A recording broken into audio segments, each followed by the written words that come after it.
I do have a couple logistical questions because I am of that mind. How do you guys decide when you're gonna stop? It's a good question. She Yeah. tells us when. So that was my thing, was I wasn't sure like how that was going to work. There's no markers. It's just the road. The road's open, right? So Right. she asked her, so we'll be running, and we started and said, when do you want us to stop? And she goes, in a mile. And so we go, okay. So then we'd stop, and then we go, okay, when do you want us to stop? In a mile. So we stopped every mile until after Whitney Portal, we started doing half miles.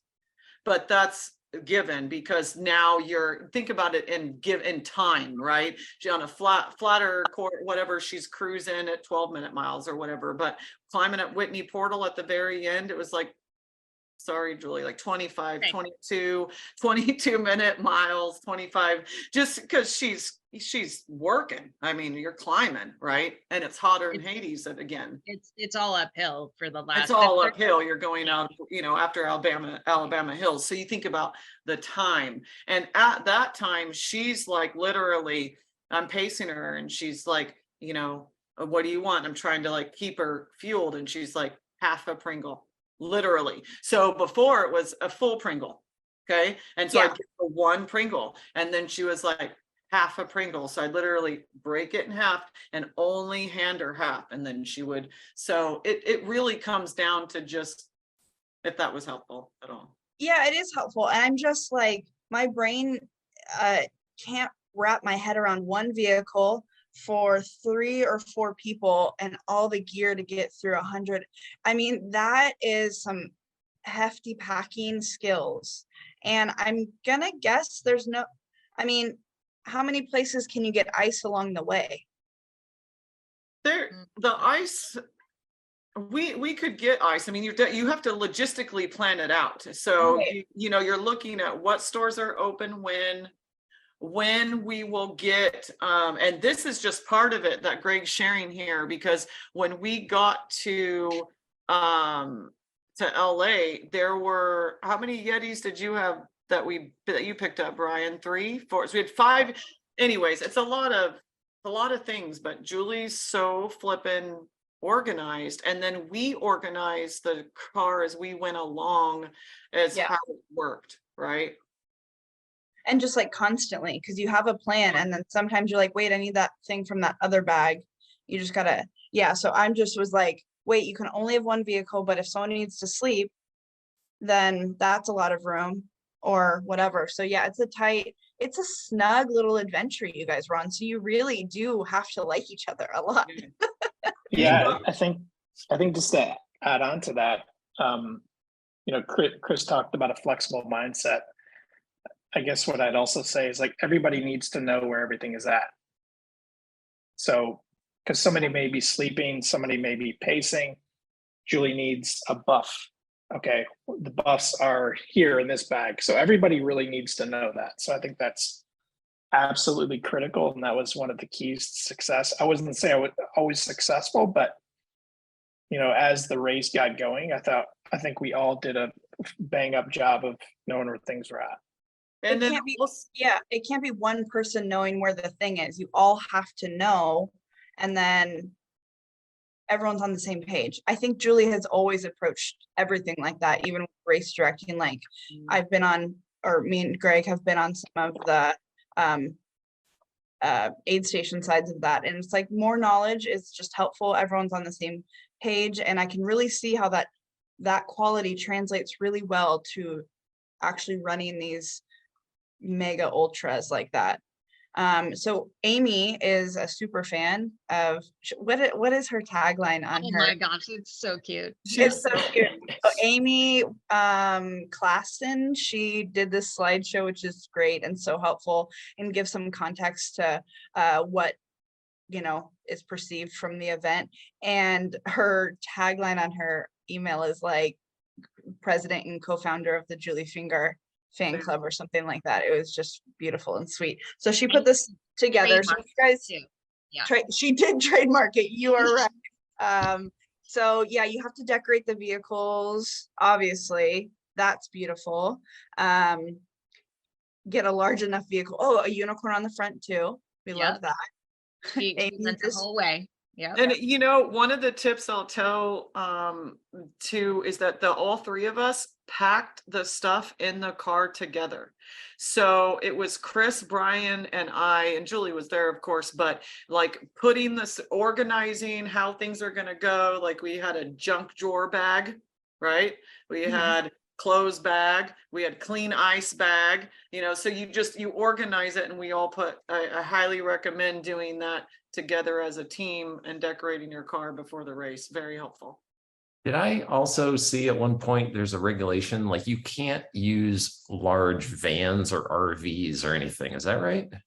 Or trailers. Or trailers? You Okay, used so to like, be able to have more than one car. So now you can only have one car too. wow, that's impressive. Like, just, I mean, this is a largish vehicle, but it's not massive, right? And Greg, I think Yes. it's more of like the clearance off the side of the road. Like Oh, there are some places, and this is coming from me who got us stuck. There are some places where it's there's not a whole lot of clearance off the side. Like sometimes Melissa was sitting in the right side and she would open the door and it would be a berm right there. And she, you know, she'd have to kind of push it out a little bit. So it's more about the width than anything. yeah. Because you have to have both tires completely on the other side of the white line at Oh, all times when you park. And there's officials going up and down all the time. So and the rules are 7 pages long. So, you know, it becomes second nature when you've been doing it. But when you first start, it's like, oh, we can't do this. Oh, single file. Oh, only one of us can be on the other side of the road with the runner. You know, so there's rules, and you don't want the runner to have to cross the road to the car 135 times. Then they're probably doing 145 miles, right? So right. you go across the road to them. So they just have to keep running straight. So that's another thing to be aware of. See those caddies that are there? Yeah. Held caddies. So we would put little like stuff in it, like something sweet, something salty, buff, like little things. And that was our little aid station that we'd run across the street with from the car. Wow. So those were really helpful. A lot of crew mobiles have, you know, those plastic drawers where you pull out drawers. They'll put those in the back, and then they'll label those drawers. So people get pretty crazy with their outfit. That's cool. And then I'm assuming you learned stuff about this from 2022, and then you put more stuff into practice, and maybe you learned some lessons this year, and then when you do it next year. Yes. I have a question on what you wear, because I think we just go, oh yeah, it was hot, but there's things in your control for the heat. So what did you wear for the race to help you with the heat? Were you sleeves or what hats or what'd you do? Yeah, so obviously I was wearing like I like to wear the biker shorts just instead of regular shorts, because with the heat and the moisture and like chafing, you know, something more compression like to your thighs and quads are, I think, a lot better in those types of conditions. And of course I had a tank on and a sports bra, but I think I only wore my sleeves maybe 1 or 2 times and put some ice in that. I did wear a hat, obviously in the sun, and I was putting ice in the top of my hat a lot. But as far as like neck bandanas and whatnot, I quickly learned, and I was like, no more of these. It was like suffocating my like neck. I just felt like I know a lot of people wear them, and there's lots of cool ones out there that you can put ice through and they hold and stuff, but I just wanted nothing, really, as little as possible on my body, just because it was, you know, so hot. And, you know, I mean, not that I would run naked, but I mean, the less you have kind of on you, I think the better. Again, you know, sun hats. I had a bigger hat than what you're seeing right now at times as well. But and of course, lots of sunscreen and just lots of ice. I mean, I was constantly shoving ice down my bra. Like I was trying not to get a lot on my shorts though, so it wouldn't go to my shoes, because once my shoes got wet, and this happened in 2022. So I learned this, like every time they wanted to squirt me, I was like, no squirting, because yeah, it would, you know, I blistered a lot in 2022, and knock on wood, I had 0 blisters in 2023. So my team did a bang up job on not making sure my butt and my lower body was, like, you know, submerged in water. So you know, it's hot, and you just have to make sure you're hydrated, and you're just really you know, you've practiced in it, and you're just managing yourself, you know, right and left. So I know. I have 2 things. The first one is Amy's, I think, trying to razz you, and she's asking if you brought enough shoes. oh gosh. Well, yeah, so there was a time when I think I had probably 6 pairs of shoes in the car, and I thought that that wasn't enough, and the pair of shoes that I desperately wanted were back in my office, in my gym in my office. And so Mansoor, bless his heart, was coming down to see us finish, and he actually went by my office, and not only did he pick up the pair of shoes that I requested, he brought like my entire cube of shoes down because he wasn't sure, like, which New Balance shoes is she talking about, or whatever brand I was, you know, hyping at the moment. And literally this request was coming in during the race. Like, I think Melissa and I were like at mile 100, and Mansoor is calling the sat phone, and I'm like, tell him to bring, you know, this, I need those shoes. So anyway, fast forward, he brings the shoes, and they never end up on my feet. So not to his credit, he did everything right, except at that point, again, in an ultra, you got to be flexible and adaptable, because I changed my mind 500,000 times. And literally by the time, you know, we got to Lone Pine 122-ish, I literally forgot about the shoes. And so yes, so the shoes were brought down there, and they never made it on my feet. To your defense, though, you were dealing with troubleshooting. Another thing that you do in ultra running is it's always the unknown, right? It's the thing that you don't anticipate that will happen to you. And so for Jules, she was dealing with some weird calf BS from running on the slanted road that didn't bother her at all last year, that popped out this year. And so the shoes that she wanted to wear would have not been good for what she was dealing with. So to her defense, she had to troubleshoot and go from the nice springy shoes to something that was more conducive to what she was dealing with. Yeah, I think it was, what mile did that calf thing happen? It was later in the race, right? Mile 75, 76-ish, right? Yeah, I was at mile 75, and out of nowhere, and literally, you know, honestly, it was running what I would consider kind of the race of my life, and you know, feeling strong pace wise, fueling like a total champion. I actually was over fueled at one point, and this is something too that rarely happens, but it can happen. The team was so good, and again, back to one of my 3 key things for this year, really working on nutrition, and it was a non-negotiable. I was eating from the get-go. When we started, like mile 3, the first time they saw me, they were spooning me Annie's mac and cheese. And so I would eat a spoonful of that like every time I saw them. So I probably had, you know, 5 boxes of mac and cheese all said and done, obviously not all at one time. But at any rate, with that, the hydration and other snacks I was eating, you know, with some goo gels and other, you know, products put in there. I actually had to stop at one point because I just couldn't like process, because I just had so much fuel in the tank, which, you know, I'd rather have that problem than not enough fuel. Mm-hmm. And so, yeah, with that, getting to mile 75, back to your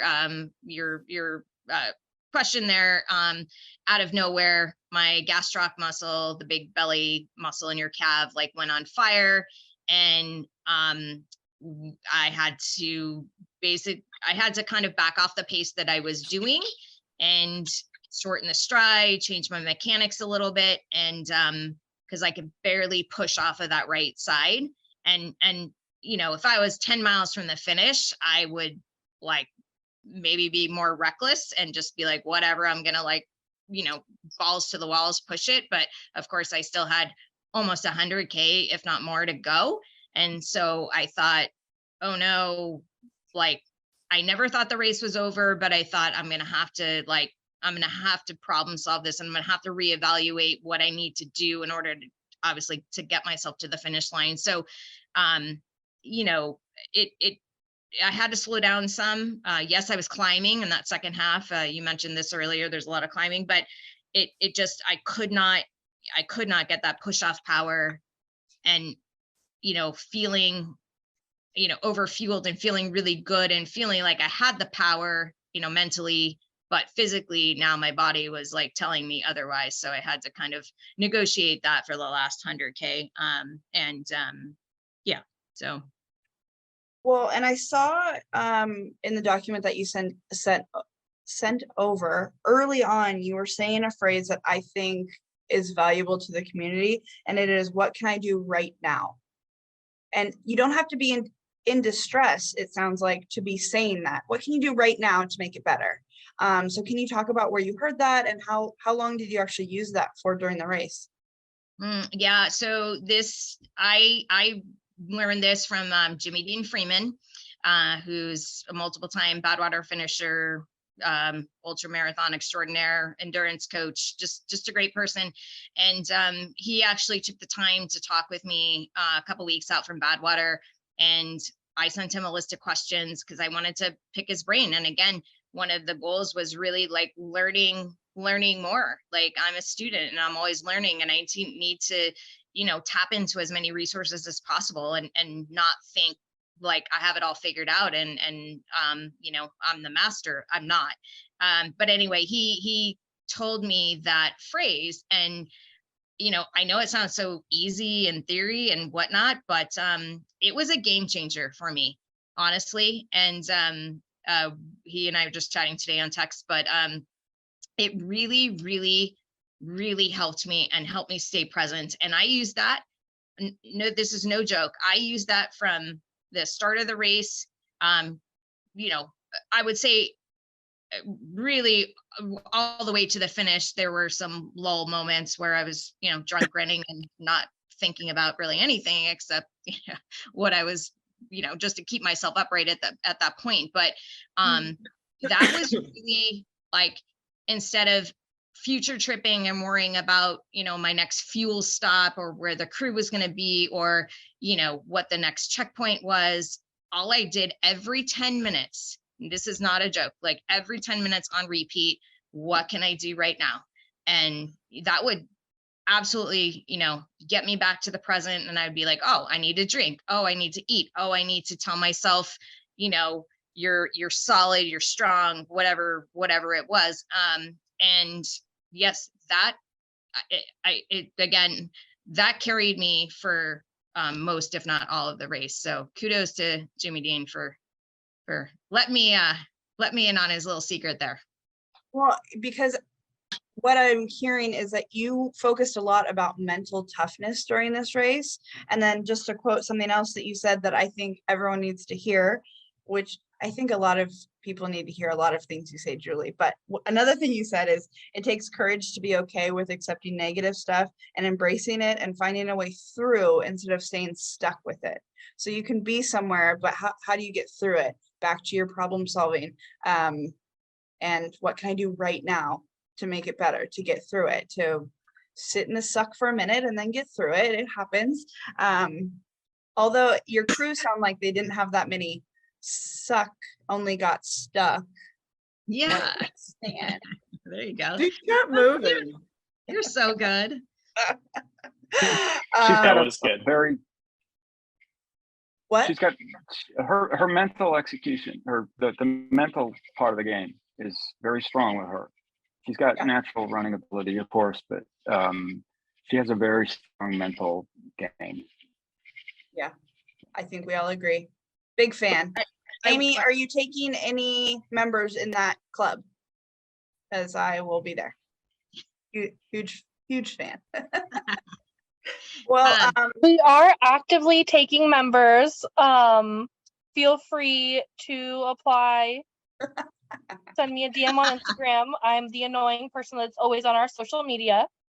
I don't So, think you're annoying. I think you're so wonderful. You made a slideshow for our post show.